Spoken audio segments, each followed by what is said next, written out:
예, 작전 리포트 함께 열어보실까요? 허반석 어드바이저 나와 계십니다. 안녕하세요. 안녕하세요. 네, 오늘은 바로 본론으로 들어가겠습니다.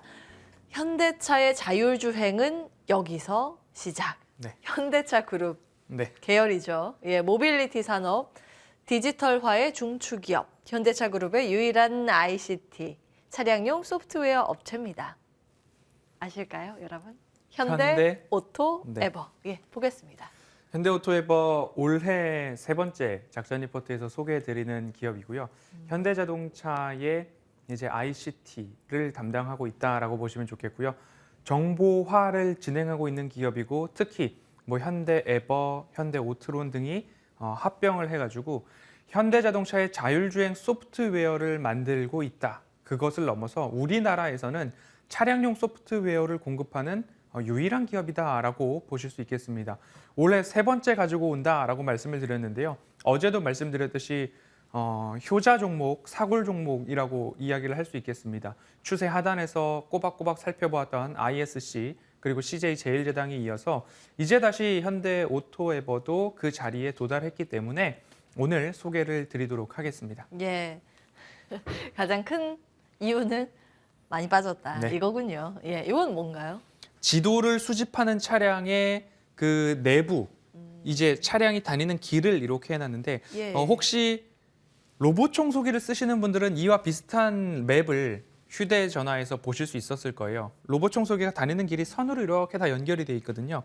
그러면 이거는 정밀 지도를 수집하는 차량이 다닌 길, 그리고 그 데이터를 이제 모아서 여기는 벽이고 여기는 중앙선이고 여기는 교차로고 여기는 횡단보도다. 이런 것들을 표시해 놓은 곳인데 이 정밀지도, HD급 정밀지도는 자율주행이 필수적이고 현대 오토에버 같은 경우에는 우리나라에 16,000km 이상의 지도를 이미 수집을 했고 공급을 하고 있다. 그리고 해외에서도 여러 자동차들의 다니는 전용 도로에 지도 데이터를 수집하고 있는 기업이다. 그러면 이게 레벨 3 자율주행을 진행을 하려면 정밀 지도가 필수적인 하나의 요소이기 때문에 이 데이터를 가지고 있는 기업이 현대 오토에버다 살펴보시면 좋겠고요. 예. 이 차량이 도로에서도 보셨을 거예요. 여기 위에 무슨 카메라가 볼록 나와 있는데 뭐 우리나라 다음 네이버에서도 이런 차량들을 이제 수시로 도로에 보냄으로써 네. 우리 거리뷰, 로드뷰 서비스를 받고 있잖아요. 그다음에 구글에서도 서비스를 하고 있듯이 그 데이터를 수집하는 차량, 현대오토웨어에서 지도를 수집하고 그것을 모아서 클라우드 서버에 올리고 거기서 모든 데이터를 잘 다듬은 다음에 예. OTA라고 해서 오버 디 에어로 자동차로 업데이트를 시켜줍니다. 그러면 그 자동차에서 여기는 새로운 도로가 생겼구나, 여기는 도로가 끊겼구나라는 것들을 수시로 업데이트를 받을 수 있기 때문에 자율주행에는 필수적인 정밀지도 기술을 구현하고 있는 회사 현대오토에버입니다. 요거는 이게 자율주행 차가 아니라 일반 차에 요거 달아서 그렇습니다. 예, 거의 여기는 사람이 데이터 타고 얻으려고 하는 있는 거죠. 네. 못 봤는데 앞으로 유심히 유심히 봐야겠어요. 예. 지금은 겨울이라서 많이 안 걸어지잖아요. 예. 근데 이제 유심히 보시다 보면 또 운전을 많이 하시다 보면 예.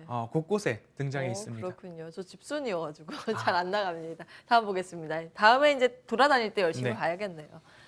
특허. 특허. 예. 네, 차량용 소프트웨어 관련된 특허가 64%, 그리고 내비게이션, 지도가 있으니까 또 지도 관련된 내비게이션 28% 특허를 예. 가지고 있는 기업이 현대 오토에버다라고 보실 수 있겠는데요. 이러한 모습들을 봤을 때 여기서 캐치할 수 있는 부분은 제가 입버릇처럼 말씀드리는 게 투자자의 시선으로 볼 때는 산업의 방향성을 보시죠. 네. 산업이 이쪽으로 흘러가고 있는가? 그럼 자율주행, 그리고 자동차의 전장화, 산업의 방향성이 뚜렷합니다. 네. 거기에 이어서 시장의 성장성도 보아야 되겠죠. 산업은 그쪽으로 가고 있는데 이 기업이 시장 논리와 맞게 성장성을 가지고 가고 있느냐. 지금 보셨듯이 차량용 소프트웨어 그리고 내비게이션 관련된 특허를 가지고 있고 그러면 이것이 시장의 성장성으로 연결되고 있는가. 실적 어디에서 더 많이 나오고 있는가를 한번 살펴본다면요. 다음 화면에서 보여지는 자료 보시면 네. 매출 비중 차량용 소프트웨어 매출 비중이 사실 20년도까지는 없었습니다. 20년도까지는 예, 없었는데 그죠. 지금 여기서부터 차량용 소프트웨어 14% 그리고 17% 이제 20% 돌파. 상당히 많이 올라가네요. 그렇습니다. 예. 차량용 소프트웨어 매출 비중이 늘어난다라고 하는 것이 시장의 성장성의 하나의 반증이다라고 보실 수 있을 예. 것 같고요. 지금은 레벨 3용 차량용 소프트웨어가 뭐 GV60, G90 정도 두 개의 차종에 탑재가 되었는데 예. 내년부터는 아이오닉 6 그리고 신형 그랜저 그다음에 새로 출시된 최신 모델의 G90까지도 확장되어 가고 있고 2025년도까지 된다면 OTA라고 방금 전 말씀드렸던 오버 디 에어 무선으로 차량 소프트웨어 업데이트하는 것들 현대 기아차에서 나오는 모든 차량에 다 탑재가 될 겁니다. 그러면 왜 이것을 탑재시키는가 잘 생각해 보면 최근 벤츠에서 네. 뒷바퀴까지도 조향이 되는 기능을 이미 차를 만들 때 다 담아놨습니다. 그런데 그래요? 그거를 예. 쓰시고자 하는 소비자는 구독료를 지불하십시오. 구독료를 지불을 하면 우리가 오버디에어로 그 락을 딱 해제해줘서 1년 동안 뒷바퀴 조향되는 기능 한번 써보십시오. 이렇게 되는 건데 OTA가 차량에 다 탑재됐다라고 하면 나중에 이런 일도 생길 겁니다. 조금 더 스포티한 주행, 조금 더 빠른 주행을 원하시는 분들은 구독료를 지불하십시오. 그러면 우리가 마력을 20% 늘려드리겠습니다. 그거 지난번에 하려고 했다가 반발 많아서 취소되지 그리고 않았어요? 미국에서는 소송까지도 예. 요거는 안 된다라는 것까지 나왔는데 이것이 OTA가 꼭 구독료를 지불해야지만 되는 것도 있겠지만 테슬라 같은 경우는 구독료 지불하지 않고도 무슨 오류가 생겼을 때 업데이트를 하고 그리고 차량에서 더 좋아지는 기능들 지도 업데이트까지도 할 수 있는 내용들이기 때문에 OTA가 전 차종에 탑재가 되고 레벨 3 자율주행에 대한 산업의 방향성까지도 봤을 때 이 기업은 저가 매력도만 있다면 살펴볼 만한 충분한 매력이 있다라고 예. 보시면 좋겠습니다. 그렇군요. 그 혹시 자율주행 부분이라도 네, 운전해 보신 적 해봤습니다. 있으셔요?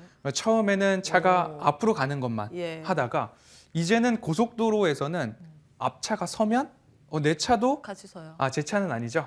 예, 앞차가 서면 이 차량도 속도를 줄이고 예. 그러다가 앞차와의 거리가 벌어지면 같이 또 가요. 차가 또 속도를 내고 있는 모습들을 봤을 때 참 좋다.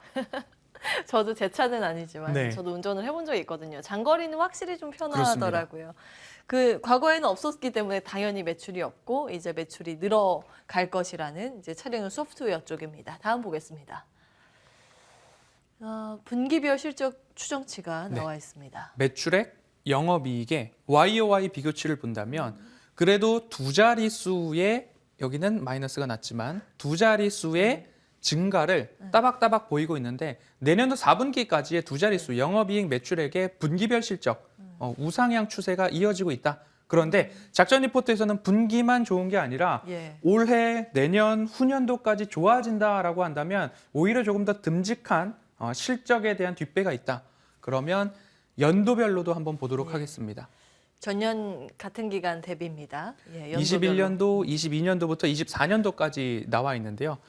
매출액 YOY가 두 자릿수로 증가를 그러네요. 한다. 적어도 24년까지 9%대. 네. 그리고 영업이익도 YOY로 비교를 했을 때 10, 23, 34, 23.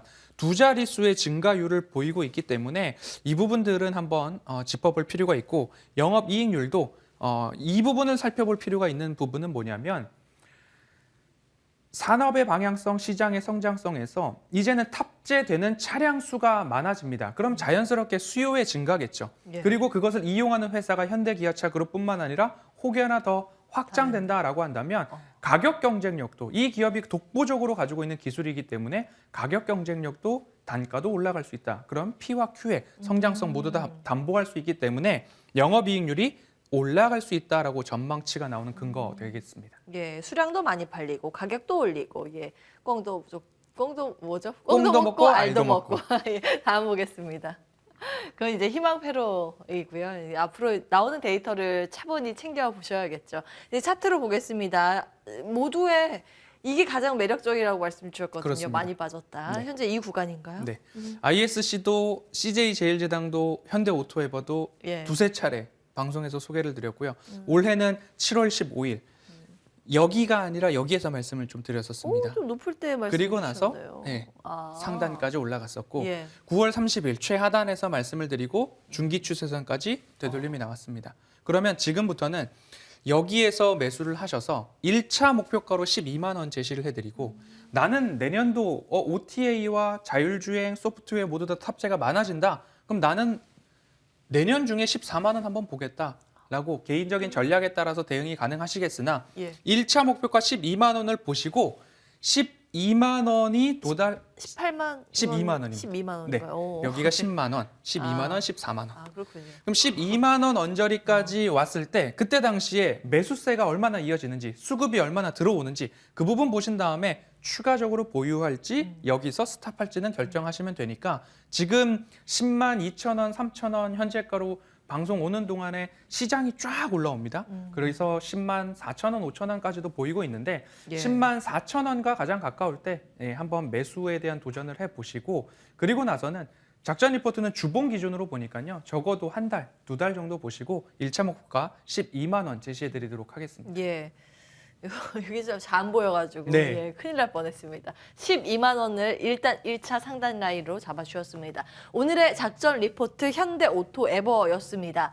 자, 이제 시간이 네. 다행히 남아서 네. 시장의 뷰를 간략하게 듣고 싶습니다. 앞서서 오늘은 뭐 다 네. 올라옵니다 했는데 네. 그 이유가 있을까요? 이유라기보다는 오늘은 제가 공개 방송이 없어서 예. 아침 장 전에 공개 방송이 없는 대신 빠르게 시장에 대한 대응 전략 말씀드리겠습니다 하면서 노란톡 오픈 채팅방에다가 하나의 대응 전략을 말씀을 드렸습니다. 우리 시장에서 코스피, 코스닥 모두 다 60일 선을 지지를 해줘야 할 텐데 그것이 오늘 밤 미증시가 하필이면 동시만기일입니다. 미증시 하락했는데 그래도 어떻게 조금 더 넓게 보면 박스권을 유지해주고 있는 다우, S&P, 나스닥이었습니다. 우리 시장도 그러면 60일 선에 대한 지지가 나올 텐데 나와야 하는데 혹여나 무너진다라면 조금 더 심각해질 수 있겠죠.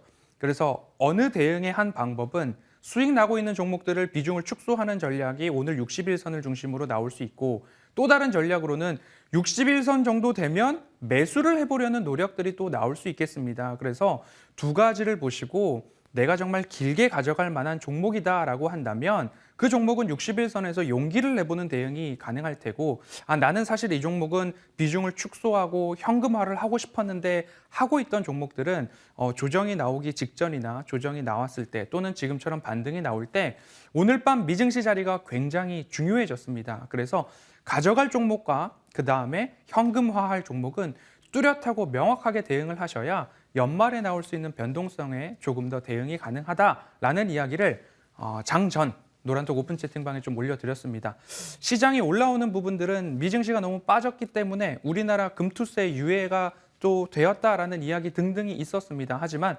어제 선물 시장에서 외국인들이 장외, 시간 외 거래에서 모두 다 되돌림이 좀 나왔습니다. 샀다는 말씀이시죠? 그렇습니다. 예. 4,400억까지 선물 매도했다가 322억 원 매도로 줄였다. 그럼 시간 내에서만 4천억을 다시 되돌려놨다라는 부분입니다. 그리고 7월 1일부터 지금까지 외국인들의 누적 순매수 규모는 9조 8천억 원까지 올라와 있는 상황이기 때문에 외국인이 아직 규모 있는 매도를 통해서 시장을 떠나지 않았다.